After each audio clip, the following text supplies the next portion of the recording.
Hi everyone, welcome back to my channel. I hope you're all doing well. In today's video, I'm starting off by updating my reading journal. Isn't it so exciting to be reading October reads, some festive Halloweeny reads? This spread is for Garnet in the Rough, which is a vampire BL manga that I saw on Twitter. I would say it definitely had to have been over a year ago because I remember I wanted to read it last October, but even though there was a scan team working on it back then, I'm pretty sure it just wasn't finished being translated. And look at how patience really is a virtue because now it has an official English translation. But anyway, the manga is about a hitman named Kane who is on a job one night when all of a sudden someone just like straight up falls from the sky pretty much onto him, and that is Sara. He's a vampire. Well, specifically, he's half vampire, half human, and Sara drinks his blood, and he kind of just like invites himself to live in Kane's house with him. And so they just start living this strange little life together. Kane is very silent. He doesn't care about other people. He doesn't care about himself.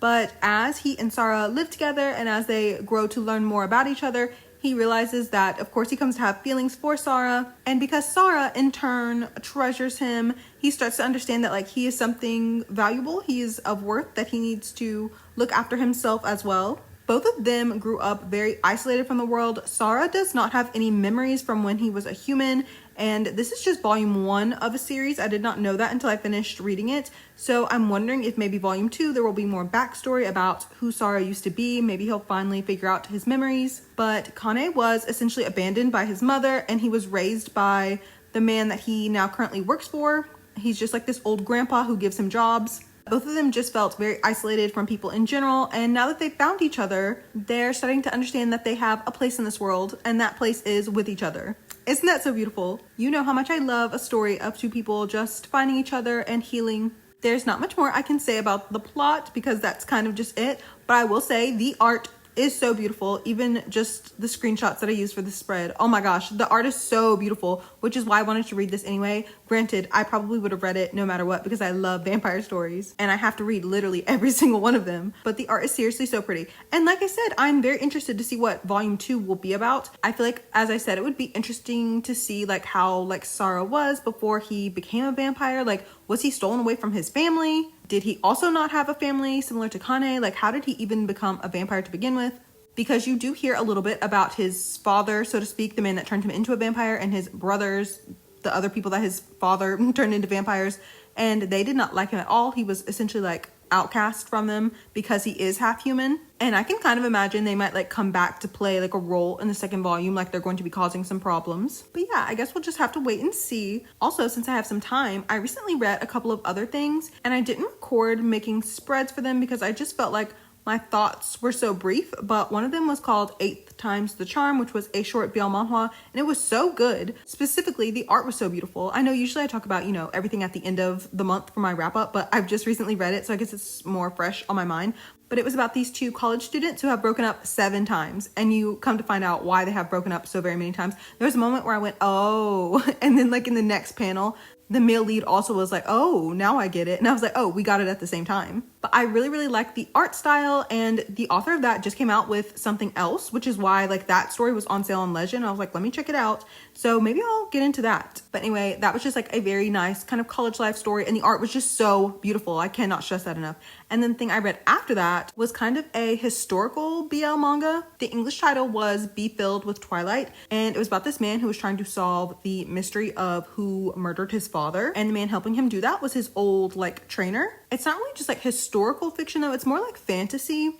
Oh, also I think it's set in ancient China. So the main characters have powers, and they also seemed kind of like immortal, low-key. Not really immortal, but just like they live for a really long time. And that was volume 1 of a series, and I thought it was so interesting. That's kind of why I didn't also want to make a whole entire thing about it, because I was just like, what else can I say? Like, I don't know what else is going to happen in the story because that was just volume 1. But anyway, I wanted to quickly talk about those as well because I had so much fun reading them. And the month of October has gotten off to such a great start, especially considering I got to read a new vampire manga.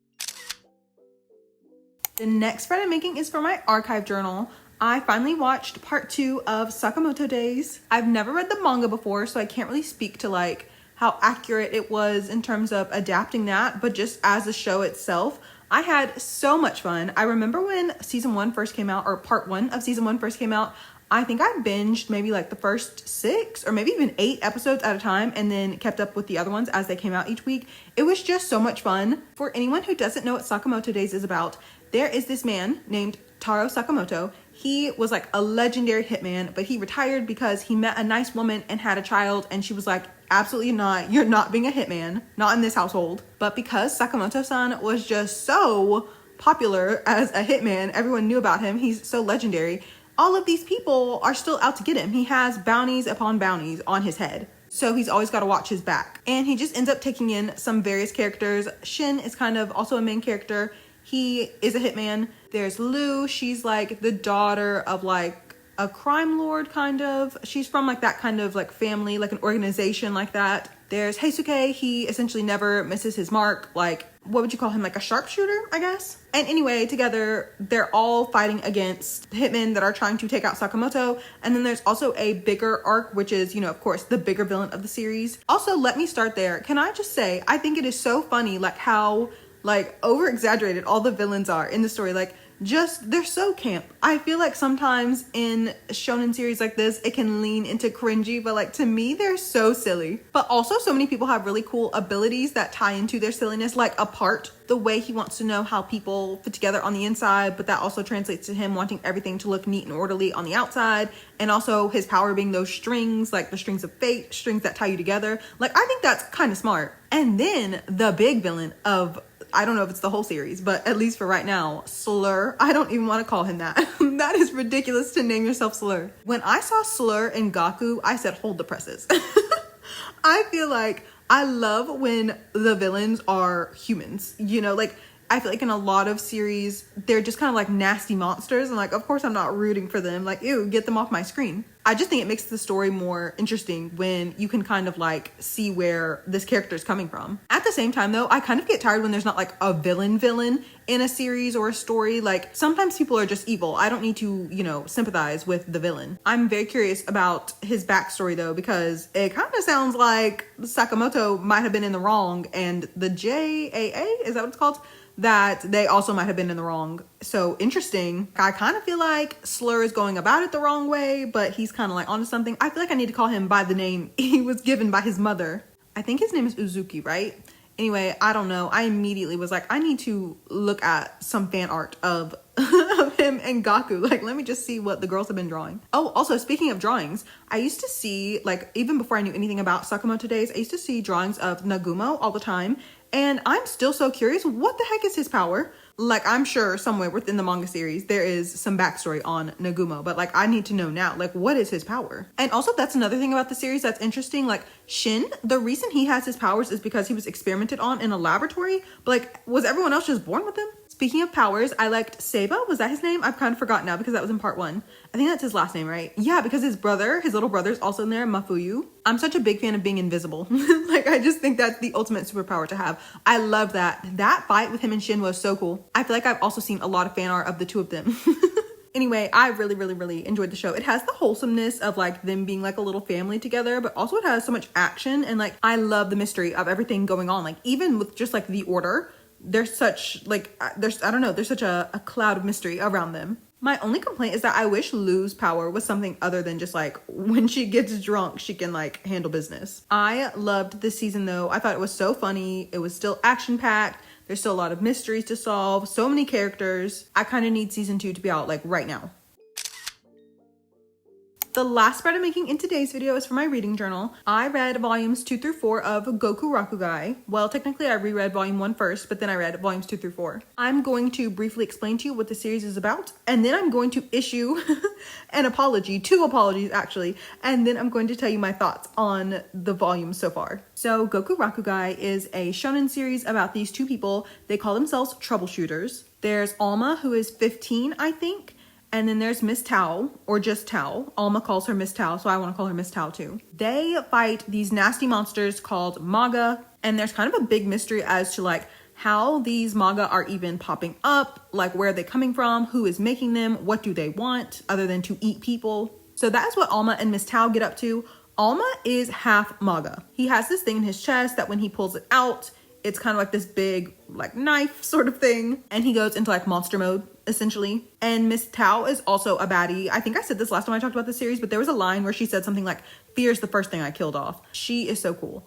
But that's essentially what the story's about so far. Fighting the manga, trying to figure out who is, you know, causing them, who's creating them, especially because there are some human-like manga, which I will get into in a second. As for my apologies, last year, whenever I talked about this very briefly, maybe it wasn't even when I was talking about gokurakugai, I'm not sure. But anyway, last year, at some point, I was talking about how I was so happy that there were so many female mangakas writing these shonen series. And the examples I gave were Tokyo Aliens, Phantom Busters. Maybe it was the beginning of this year that I was talking about this. But anyway, Tokyo Aliens, Phantom Busters, and gokurakugai. I do not know who told me, and by who told me, I mean who typed something on the internet that I saw more than once so that I believed it. I don't know who told me that the mangaka for gokurakugai is a woman. Oh my goodness. So that's why I have to issue apologies to my senseis.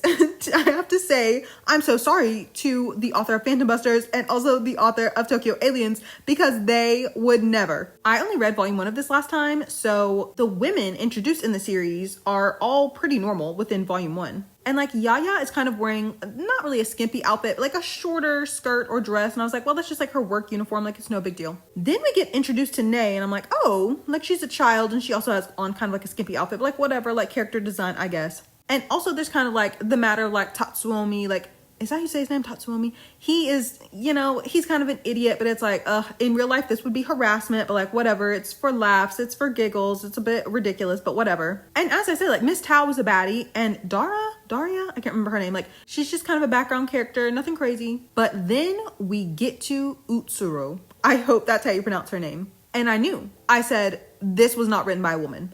This did not come out of a woman's brain. This character is a clingy, manic, jealous girlfriend who scratches herself up, if you know what I mean, for attention, scratches herself up with a knife for attention, who falls in love with every guy who's kind to her and cries like a baby when she's upset. Huh? Like, excuse me? That is so the levels of misogyny. And that's when I started thinking like, why are all the girls in this manga so young? Why are they all dressed like that? Why are they also focused on being told they're cute? That literally, that's also a thing. Like Yaya, not as bad, but like kind of. Nei is always like, I want to constantly be praised. And again, like Tatsuomi being a creep, and that's just kind of like brushed off. I was like, I gotta go check manga updates because something is not right here. And I saw, oh, this person is a man. Of course they are. Of course a man wrote this. And it was just strange to me too, because like there were so many like other parts of the series where I was like Alma, such a good person. And also everything that happened with that one character. I don't want to spoil anything, but you know, the character that was his friend, like the reason that character was eating the palms of hands, like that's horrific. So anyway, I don't know. I feel like I kind of left off in like the middle, maybe not the middle, like the end of the whole entire like arc with Utsuro. I just can't get over her being written like that. Like I just can't, I can't get over it. I do like the series though. The art is so good. And I'm just so curious about Yomi. And I also want to meet like the other members of the family, quote unquote family, especially the guy with the burn on his face. Like, who is he? And I also want to see what will happen with Miss Tao and, you know, the character she's connected to. Like, what will be the ending there? I don't read a lot of shonen, so it's hard for me to be like, yes, definitely read this, especially just in comparison to like even talking about Sakamoto days. Like, I feel like I'd probably even like reading that manga more than Gokurakugai. But I do like the vibe and like the atmosphere of Gokurakugai. I'll see what it's like whenever I check back in, probably next year, because there should probably be like at least another volume out by then. But anyway, now that all of these spreads are finished, we can go put them into my digital journals.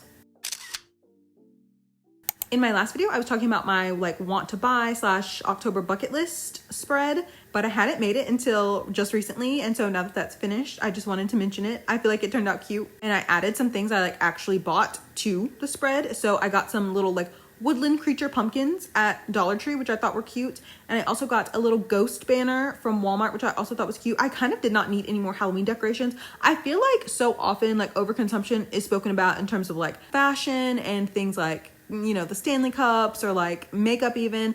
But home decor is really the same thing. Like, it's also extracting resources from the planet. It's also using sketchy labor. But But anyway, I did get a couple of things this year because they were all very cheap. And honestly, like I'm sitting here in my Halloween decorated living room right now. It looks so nice. Like I actually don't need any more Halloween decorations. The ghost banner is a nice touch, but I think it looks nice. It's more so fall that I don't have as many decorations for, like just generic fall, which is why I thought the little woodland creature pumpkins would be a nice touch. And also sitting around looking at decorations, I'm like, you know, I didn't get all these things in one go. I didn't get all these things at one time. It's just my little collection that I built up over the years. And like, is everything cheap? Yes. Does everything look cheap? Yes. But I still love it because it's like, these are my Halloween decorations. Actually, I do have some stuff even from my childhood out, like some pumpkins and stuff. They used to light up. They don't anymore. But even like our little like trick or treat bucket that we hand out candy to the trick or treaters with, like I've had that for forever. But anyway, I thought that spread was cute. I liked the Hello Kitty memo used in that as well. It was like a vintage, I think it said on the bottom like 1990 or something like that. So cute. Also, I feel like the month of October is almost over, which is crazy. And this is only journalween video number 2. Like what's going on? But anyway, thank you so much for watching today's video. Everything I used in today's spreads will be in my Pinterest board. The link to my Pinterest board is in the description box, along with the link to all of my other social media accounts, as well as links to all of the Google Drive folders for all of my journal deco kits. If you have any questions, please let me know and I'll do my best to answer them. I hope your October is going well. I hope your journalween is going well. With that said, I'll see you in the next one. Bye, everyone.